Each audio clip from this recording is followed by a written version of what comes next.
Assalamualaikum warahmatullahi wabarakatuh. Selamat sore ya, atau selamat malam ya buat teman-teman semuanya, khususnya yang selalu menantikan video-video terbaru atau updatean terbaru dari channel Su. Terima kasih banyak buat teman-teman semuanya yang sudah mau mensupport dan mendukung channel ini ya, mungkin dari awal sampai detik ini. Dan hari ini itu yang mau kita bahas adalah tentang seorang perawat yang nekat mengakhiri hidupnya ya. Ini saya ambil berita yang cukup viral ya dari Detik Jatim. Ya, di sini ya saya melihat ya sangat disayangkan banget ini. Seperti yang saya bahas kemarin itu, tingkat resiko yang paling tinggi di dalam gagal bayar pinjol atau resiko yang paling berbahaya kalau kita tidak sadar dalam hal ini.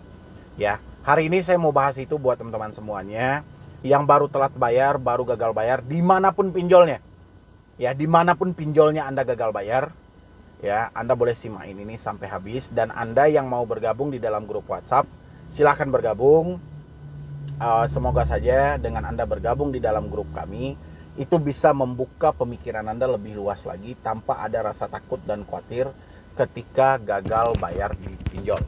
Ya, dan yang belum mensupport channel ini silahkan disupport dulu. Semoga aja dengan supportan dan dukungan Anda, channel ini lebih berkembang lagi, lebih bisa membantu orang banyak. Silakan.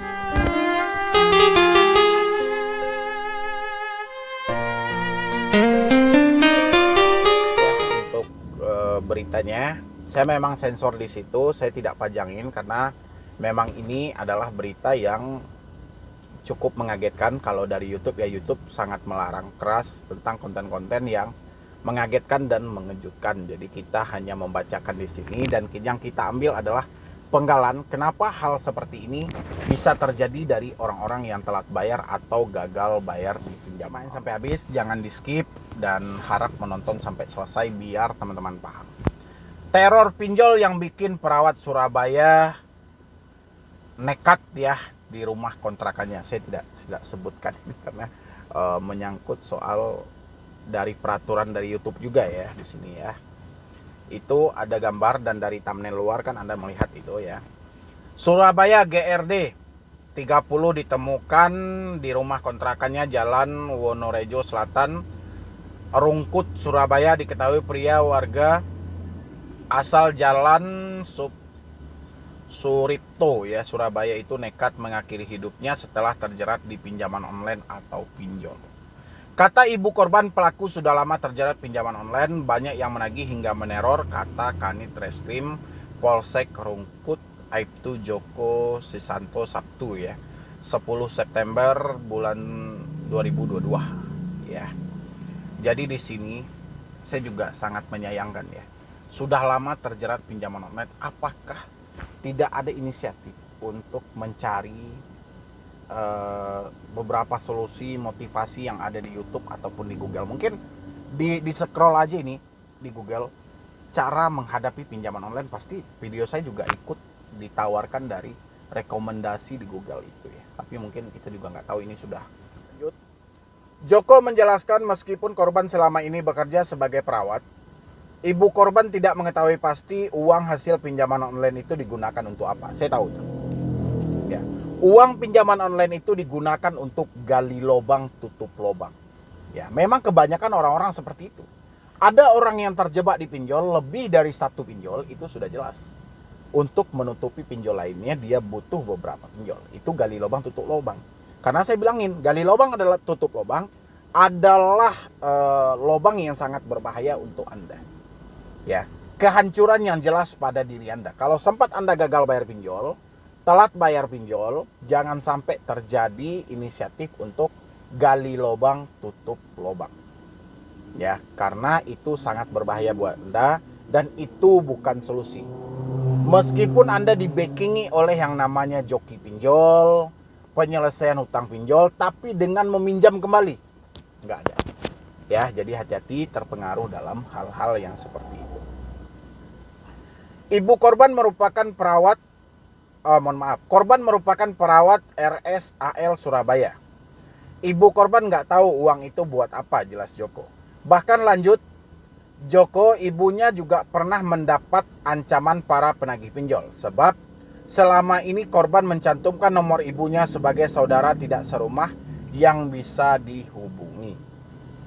Ibunya juga sering ditagih, bahkan sampai diancam, bahkan tak jarang ibunya membayar hutang korban. Dan inilah yang sangat disayangkan. Jadi buat teman-teman semuanya, yang ada misalnya yang muncul ke sini itu kan, yang hadir di channel saya itu nggak selalu orang yang terjebak di pinjaman online, orang yang berhadapan langsung, yang terjebak langsung ya, atau mereka yang langsung meminjam di pinjaman online, enggak.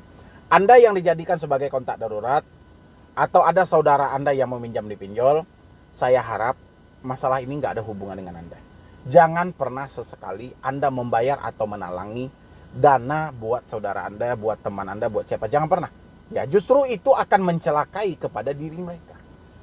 Ya, jadi kalau Anda sayang orang sekitar Anda, kalau misalnya ada penagihan dari pinjaman online, Anda nggak perlu bayar. Cukup sampaikan, saya nggak tahu menahu urusan itu urusan Anda, urus aja sendiri. Ya, walaupun si DC-nya mengancam, menekan Anda dengan persi-persi berbagai macam lah, itu nggak ada hubungannya dengan Anda. Itu ingat ya. Jangan sampai dengan Anda melakukan pembayaran, Anda melakukan ikut serta membantu dari saudara, teman, ini segala macam, justru si DC akan berbalik arah, akan memanfaatkan diri Anda, dan akan terus-terusan menagih Anda, karena mereka selalu berhasil ketika melakukan hal itu kepada diri Anda. Ini ingat ya, jangan tujuan Anda baik, tapi kalau dari pinjaman online itu pasti akan salah aja.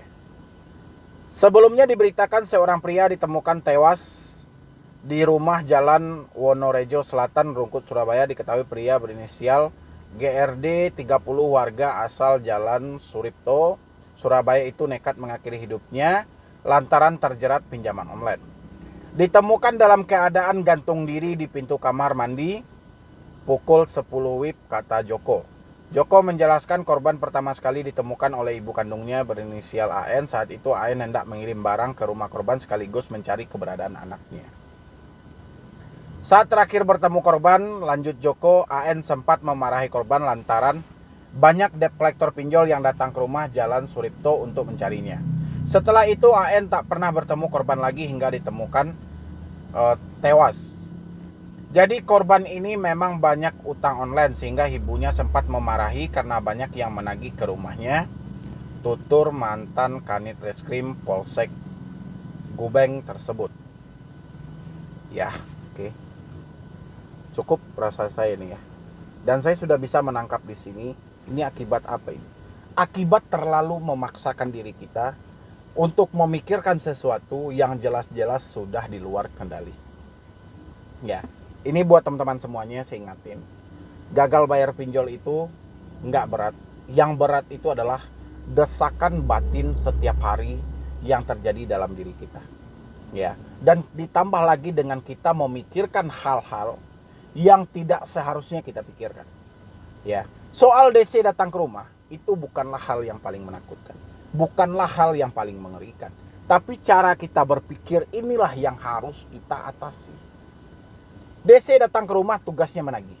Kalau kita menunjukkan satu kelemahan kita di hadapan debt collector, kemungkinan besar debt collector akan berpijak di satu kelemahan itu untuk menekan kita habis-habisan. Tapi kalau kita tidak menunjukkan suatu kelemahan dan kita mempertegas diri kita, memang secara fakta kita salah.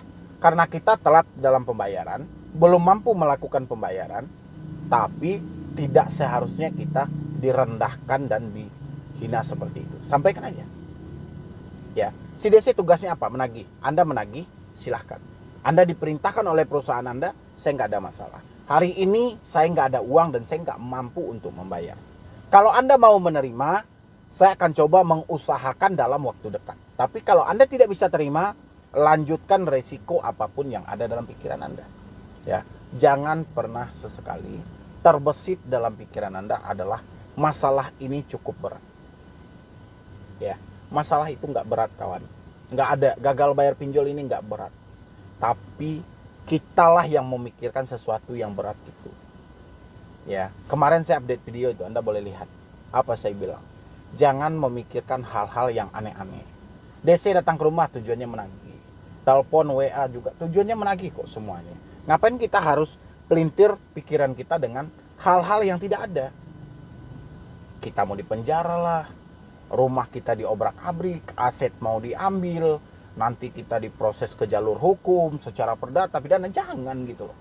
Ya, Anda gagal bayar pinjol, telat bayar pinjol, aturannya sudah ada. Ya, risikonya sudah jelas tertulis, nggak ada di luar itu.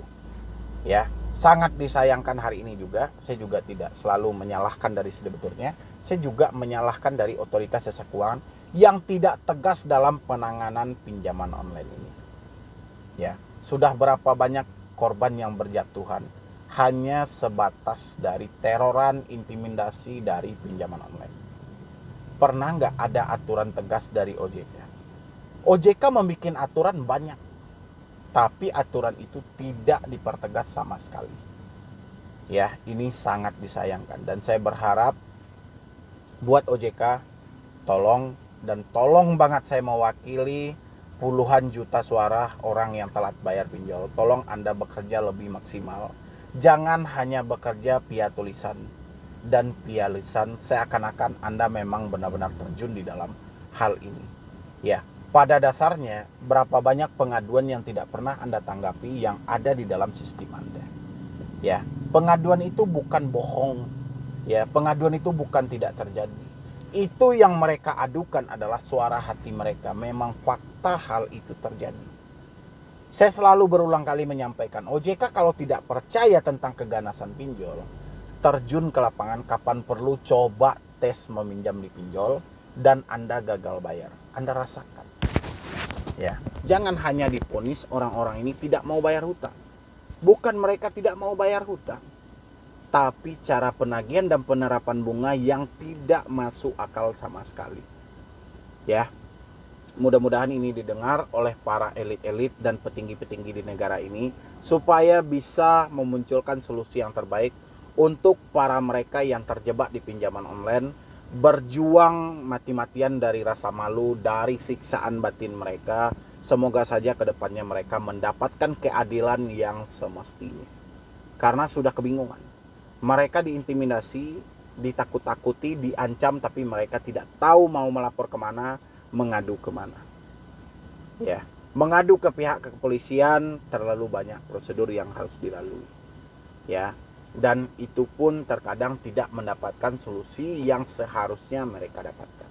Mengadu ke Satgas Waspada Investasi tidak, ya, tidak mendapatkan solusi juga. AFPI juga, OJK nggak ditanggap. Ya, saya berharap buat petinggi di negara ini, saya yakin Indonesia cukup banyak orang pintar dan orang hebat. Sudah saatnya untuk melirik korban-korban dari pinjaman online ini yang setiap hari itu jumlahnya mencapai puluhan ribu. Ya, mungkin dari saya cuma itu aja buat teman-teman semuanya. Jangan lupa untuk disupport channel ini. Mudah-mudahan channel ini selalu berkembang dan selalu menjadi penyemangat dan penyeimbang di dalam diri Anda supaya tidak ketakutan lagi diintimidasi oleh pinjaman online. Jadi sekian dulu dari saya, Medi Broni. Wassalam.